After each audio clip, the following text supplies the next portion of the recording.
Hello guys, तो देखिए ये है मोरिंगा का पेड़ जिसकी सब्जी भी बनती है, इसका पराठा भी बनता है, इसके पत्तों का भी। और इसकी जो फलियां होती है उसको उबाल लो, इसको छान लो, फिर उसके जो है पराठे भी बनते हैं और उसकी सब्जी भी बनती है। उसे दाल में भी डाला जाता है, उस सांभर में भी डाला जाता है, सब्जियां भी बनती है और इसको सूप भी बनता है।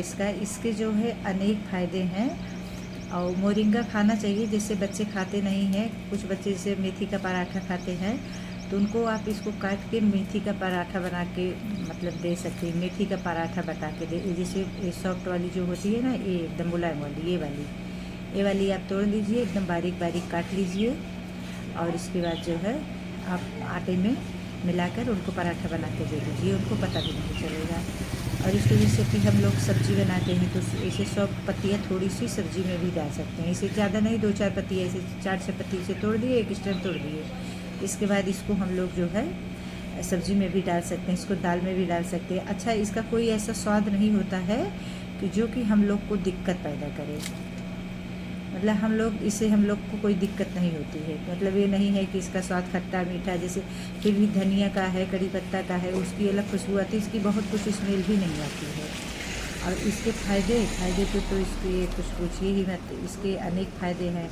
इसमें देखिए जो है इम्यूनिटी बहुत से होते हैं, इसमें जो है इम्यूनिटी इसमें इतने ज़्यादा पाए जाते हैं कि कुछ कहने लायक नहीं। इम्यूनिटी बढ़ाने का काम पूरा करता है।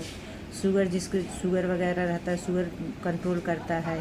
जैसे कमज़ोरी वगैरह जिसको है, कमज़ोरी थकान मतलब महसूस होती है, इसको खाने से या इसका सूप बना के पीने से मतलब कि हड्डियाँ भी मजबूत होती है, कमज़ोरी दूर होती है।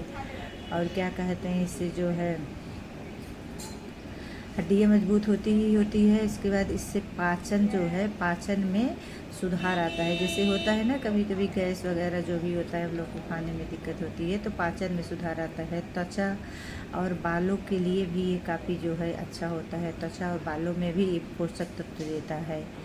और भोजन से होने वाले मतलब कि बहुत से ऐसे जीवाणु होते हैं जो कि कुछ नुकसान, कुछ मतलब कि उसमें क्या कहते हैं उसको, कुछ क्या कहते हैं उसको, जो भी कहते हैं उसको, कुछ किसी किसी को हो जाता है ना एलर्जी वगैरह, तो इसको ये उसको भी कंट्रोल करता है। ये काफ़ी हद तक इतने ज़्यादा फ़ायदेमंद होता है कि क्या ही बताएं। काफ़ी संक्रमण जो है इससे लड़ने में मतलब क्षमता मतलब बढ़ाता है। ये मतलब कि ये इतना मतलब बढ़िया होता है कि अब क्या ही बताएं।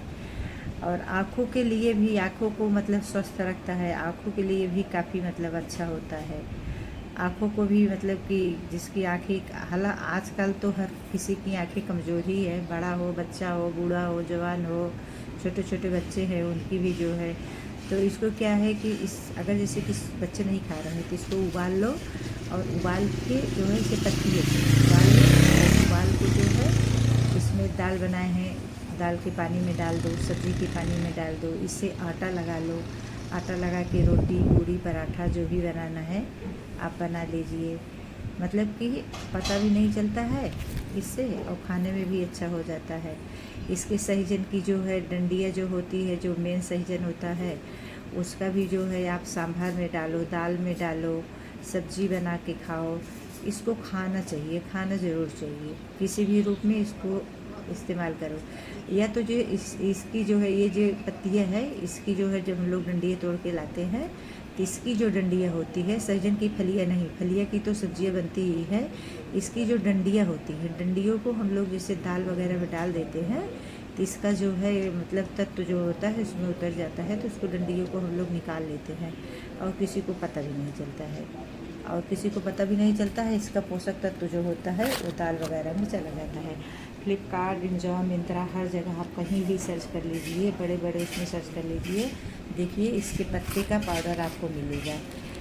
कितने लोग हैं इसके पत्ते का पाउडर जो है मंगा के खा रहे हैं। तो अगर आपके घर में है तो आप उसका उपयोग करिए, आपके अगल बगल है तो उसका उपयोग करिए। अच्छा है क्या, सबसे अच्छी चीज़ इसकी ये है कि इसकी जो है आप कहीं से भी एक डंडी लाइए और इसकी डंडी लगा दीजिए, आराम से लग जाती है।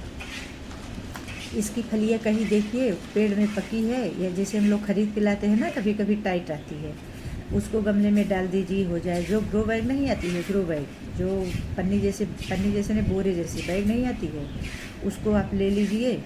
उसको थोड़ा बड़ा ले लीजिए। कहीं मतलब आपके पास जगह है बालकनी में, कहीं भी अगर घर है, गार्डन है, इस तरह कुछ है तो बहुत अच्छी बात है। नहीं तो उसको उसमें उगा लीजिए। और इतना तेज़ ग्रो होता है, क्या बताएं, इतना तेज़, एकदम फास्ट ग्रोइंग, इतना तेज़ ग्रो होता है कि क्या ही बताएं। 3-4 जो है पौधा एक ही गमले में डाल दीजिए।